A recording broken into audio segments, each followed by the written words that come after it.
Reppin' Philly ain't a choice. It's a way of life. PhillyGoat.com is your one-stop shop for Philly pride. Use the promo code Jim Montgomery for 10% off. Look fresh, stay Philly, Philly Goat. Go Birds.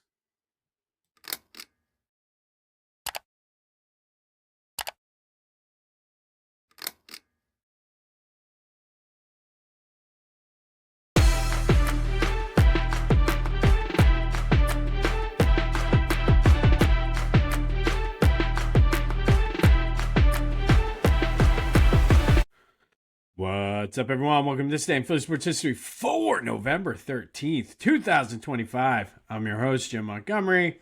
Welcome to a Thursday edition of the podcast. Lots to get into today, so let's get to it. First and foremost, always strive to give you the most accurate information. Yesterday, when we were talking about the 2000 Eagles coming from behind, beating the Steelers in overtime, I gave the incorrect score. I said 23-20. The correct score was actually 26-23. So there you go. Always want to make sure everything is accurate because I know a few people called me out on that yesterday. I acknowledge it. And if you look at the captions on the social media clips, I did change it there. Couldn't change my voice though. All right. Speaking of those Eagles, lots to get into today. And if you want more in-depth coverage of this, tune in tonight to the Brotherly Birds Breakdown. That should be out sometime around the time of Thursday Night Football. We're going to be recording pretty early. But A.J. Brown spoke, and kudos to A.J. And I watched the entire 8-minute clip of his media availability, and he packed a lot in there. First and foremost, said he's not going to apologize for his comments on the Twitch stream, which that story sort of broke after I had already gone and recorded from yesterday. But I don't think he should have to apologize. I feel as though, should he be a little bit more careful where he says it? Maybe. I don't know. I mean, I work at a place with a lot of people sometimes, and if I had $1 for every time I called my work a shit show, we have a running inside joke of the dumpster fire to the point, I can show you real quick, that one of my coworkers got us all plush dumpsters. Does that mean I'm not happy? Does that mean this, that, or the other? No, it just means you're frustrated. And AJ said he's frustrated. And the fact that the narrative was, oh, he's a diva wide receiver, he's this, he's that. He's not. He said it's not about his stats. It's not about the team winning.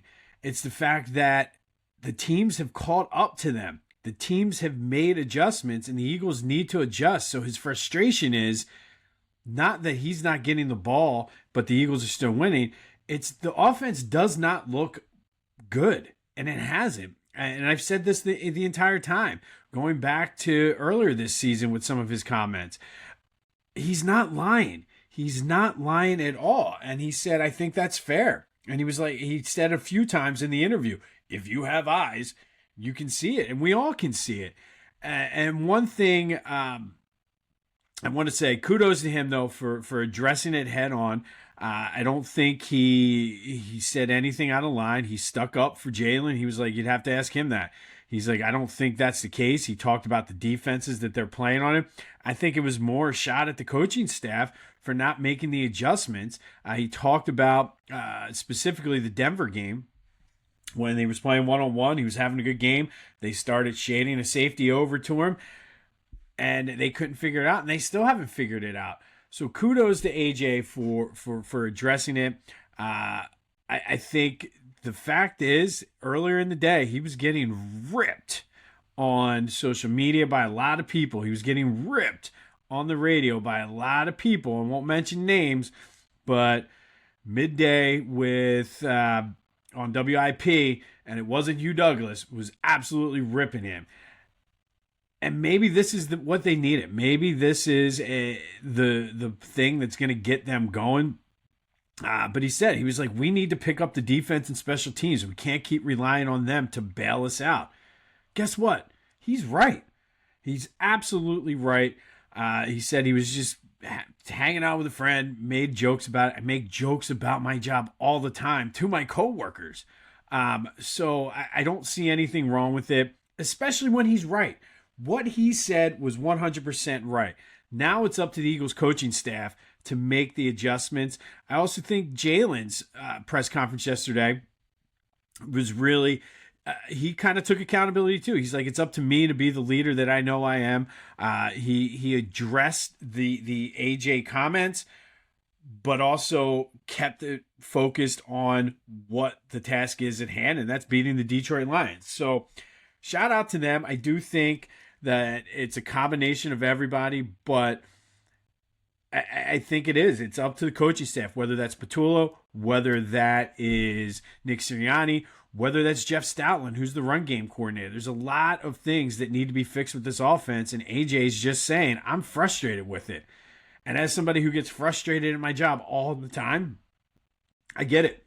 I 100% get it. So kudos to him. We will have more on that tonight on the Brotherly Birds Breakdown, available wherever you get your podcasts as well as on YouTube. But AJ was able to manage to sway a lot of people on his side by just addressing it. So hopefully he takes that lesson and runs with it, so he's not posting cryptic tweets and things like that. But shout out to him. Good news, albeit it was a walkthrough, so this is an estimation, but Cam Jurgens was back at practice. Looks like the Eagles, everybody pretty much practiced yesterday. It was a walkthrough, so we'll know more today on the official injury status. I feel a lot better about this game than I did 2 days ago. I feel a lot better about this game right now than I did yesterday.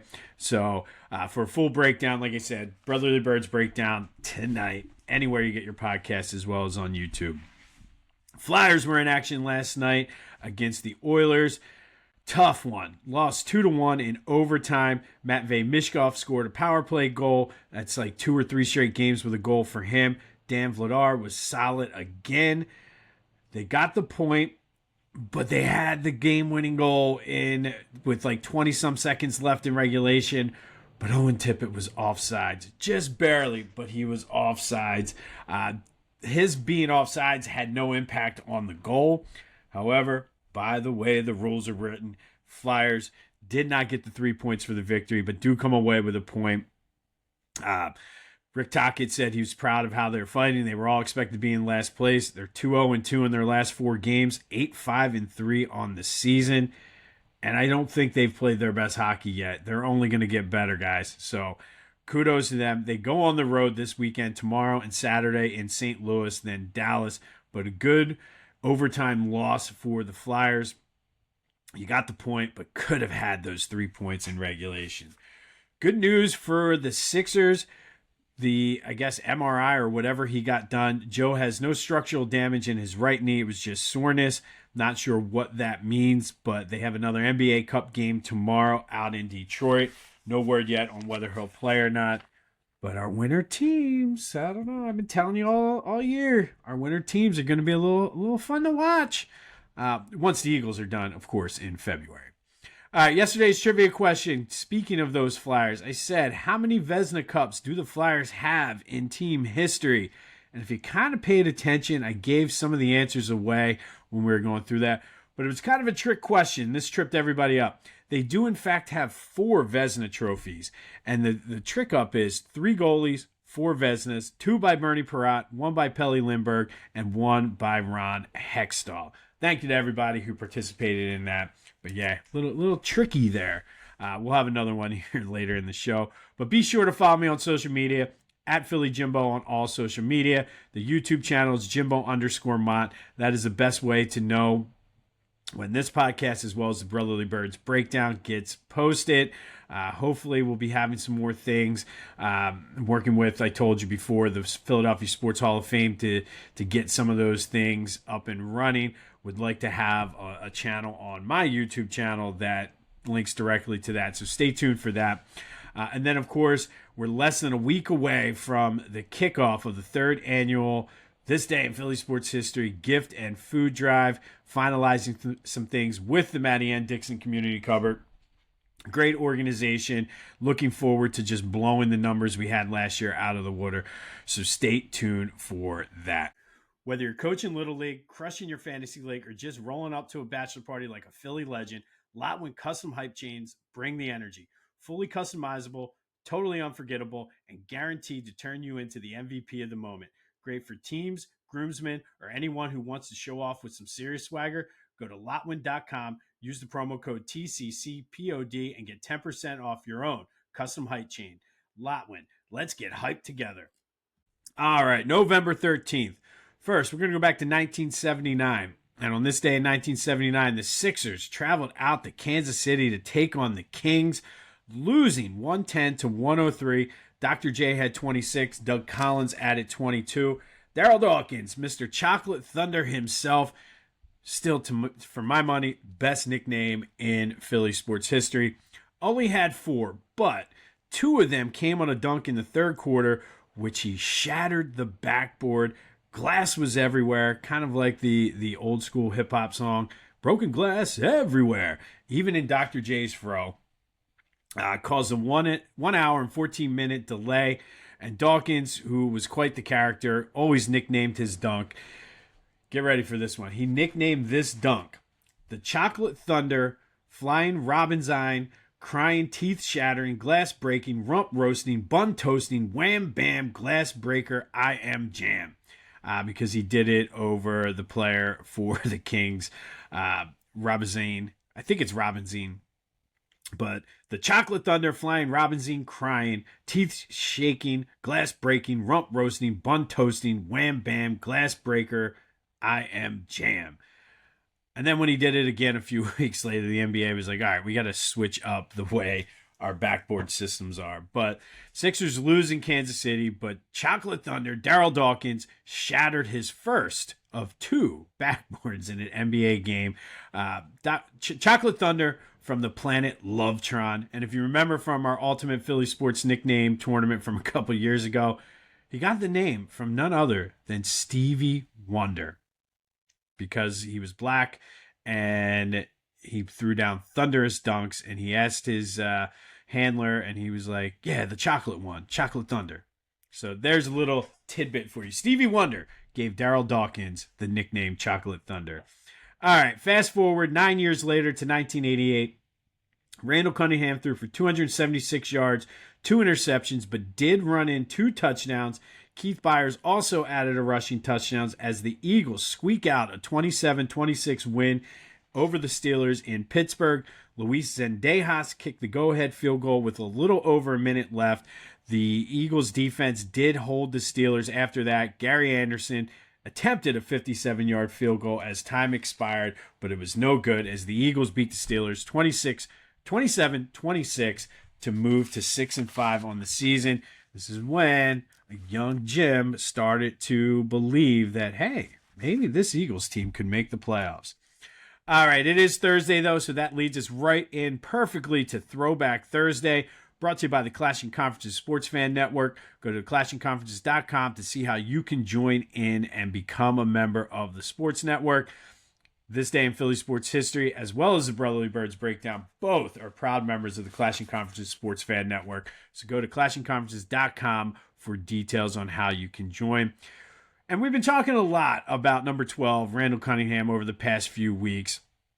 And I figured, why not? Let's take a retrospective on Randall's career, the ultimate weapon. And I think that is one of the more fitting nicknames in Philly sports history. He was a second-round pick in 1985 out of UNLV.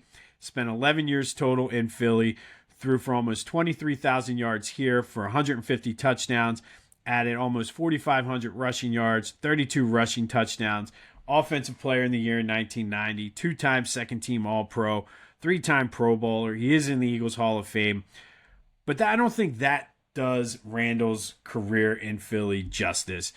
For the most part, everybody loves Buddy Ryan, but Buddy Ryan was a defensive-minded coach who couldn't care less about the offense. His mantra was, Randall, go out and make 5 big plays and we'll win the game. And for a lot of his tenure here, that was the case. He was able to do that. I still think one of the things that really held Randall back was when quarterbacks coach Doug Scoville died.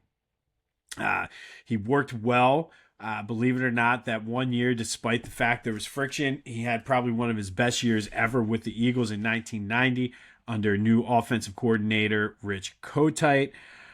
Was a little diva-ish, dated Whitney Houston.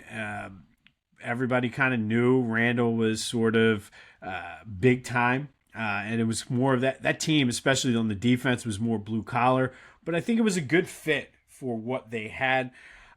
But to me, Randall revolutionized the game, revolutionized the quarterback position. There would be no Mike Vick. There would be no Donovan McNabb. There would be no Jalen Hurts, Lamar Jackson, Josh Allen.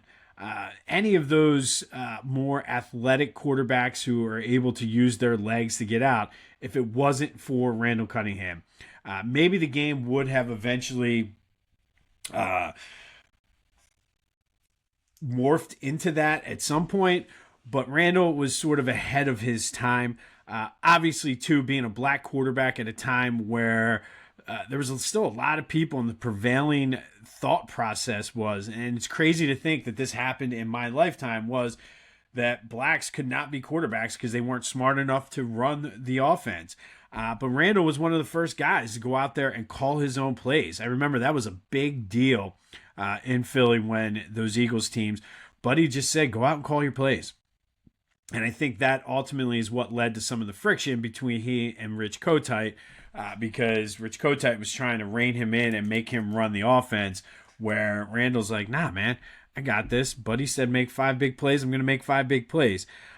But Randall embraced it, used his ability both with his legs. And I think what people tend to forget about Randall, he had an absolute cannon for an arm. Absolute cannon. I still think back to that Buffalo game when somehow he pulled Houdini and was able to get away from Bruce Smith in the end zone, through the bomb, like the 95-yard touchdown pass to Barnett.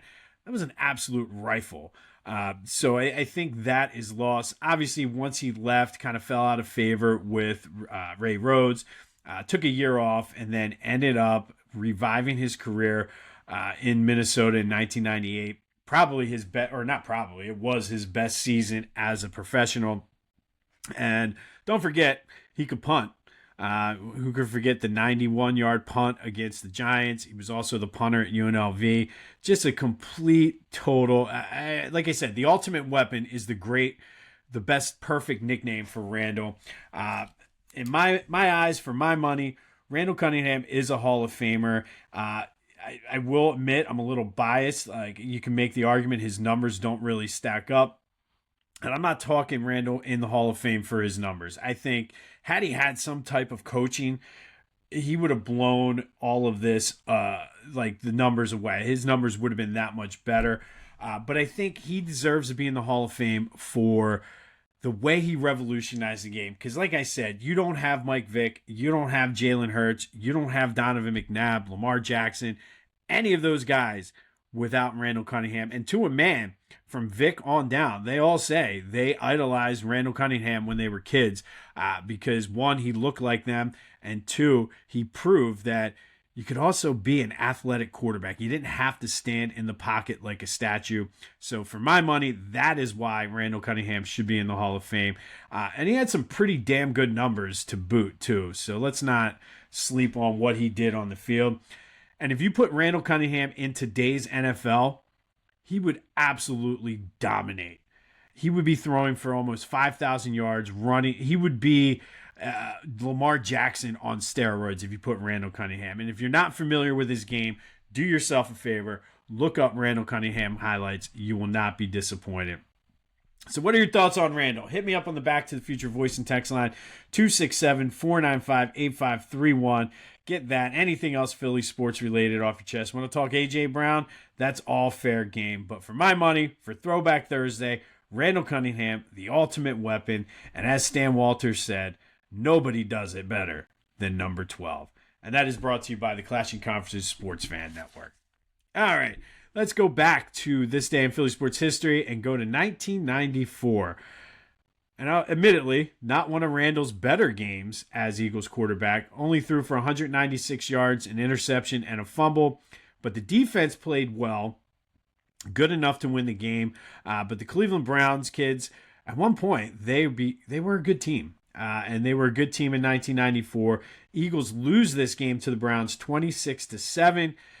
And then all of a sudden, this loss set off one of my favorite quotes, a cacophony of ridiculousness that saw the Eagles lose 7 straight games to end that season, ending the Rich Kotite experiment in Philly, and then allowing Jeffrey Lurie to bring in his guy, his coach, and then ultimately Ray Rhodes was the bridge to Andy Reid.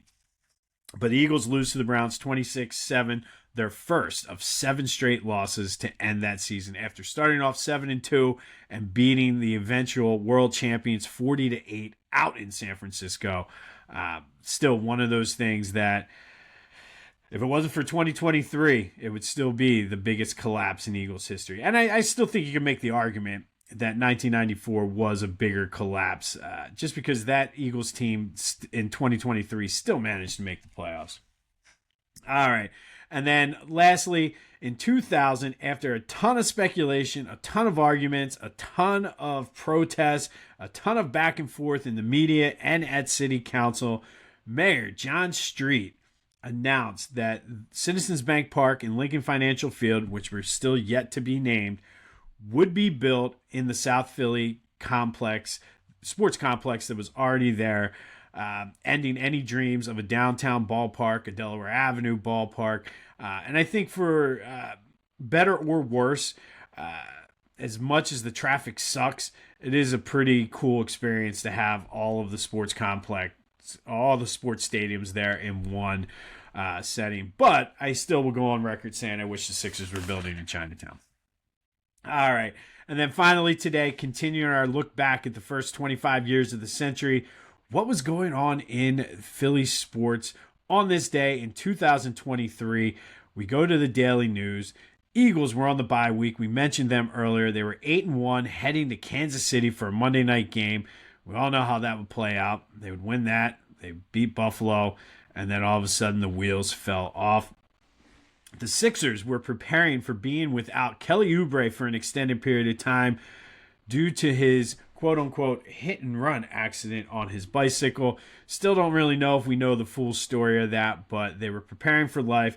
They were 7-1 at this point and looking good in 23-24. Tyrese Maxey was coming off his career high of 50 points the night before as the Sixers beat the Pacers 137-126 to move to 7-1, giving us all hope that maybe this would be the year. Lucy with the football. All right, former Flyers coach Ken Hitchcock was named into the Hockey Hall of Fame. Roman Cechmanek, former Flyers goalie, had died under mysterious circumstances. And Penn State fired offensive coordinator Mike Yurich. It was kind of a quiet day in Philly sports with no Eagles game to recap. But everybody was talking and high on the Sixers because of what Tyrese Maxey did. Little did we know, 2 years later, he would be the best player right now, statistically, in the NBA. All right, that's what was happening on this day in 2023 in the newspaper. 2000, John Street announced that both Eagles and Philly stadiums would be in the South Philly Sports Complex. 1994, the Eagles lose their first of 7 straight games to end that season. Of course, it would lead to the end of the Rich Kotite Experience. Sounds like a good name for a band. I know that you have the Alan Parsons Project, the Rich Kotite Experience, appearing at Xfinity Live, or Stateside Live, whatever. On this day in 1998, Randall Cunningham had himself a solid day, 276 passing yards, 2 rushing touchdowns as the Eagles edged the Steelers 27-26 out in Pittsburgh. And then, of course, Chocolate Thunder, Darryl Dawkins, broke his first of 2 backboards on this day out in Kansas City as the Sixers lose to the Kings 110-103. I'll have more on the Eagles injury front tomorrow. Of course, it's Friday. We spend Fridays with AI. You never know when and what AI will have to say. Don't forget Brotherly Birds Breakdown tonight, sometime during the Thursday night football game. So stay tuned for that. Best way to stay in the loop is to get in and subscribe to the YouTube channel. And then today's trivia question, Randall Cunningham had almost over 40 whatever, 4,600 yards if you count what he had with the Vikings in his career. That is good enough for 5th on the all-time quarterback rushing list. Who is the all-time leader in quarterback rushing yards in NFL history? Hit me up on the Discord channel, which is the first link in the description. It's not Randall. It was Randall for the longest time. But who is the all-time leader in quarterback rushing yards? All right, this has been This Day in Philly Sports History for November 13th, 2025. My name is Jim Montgomery. Go have yourselves a Thursday. And until next time, I'll see you when I see you.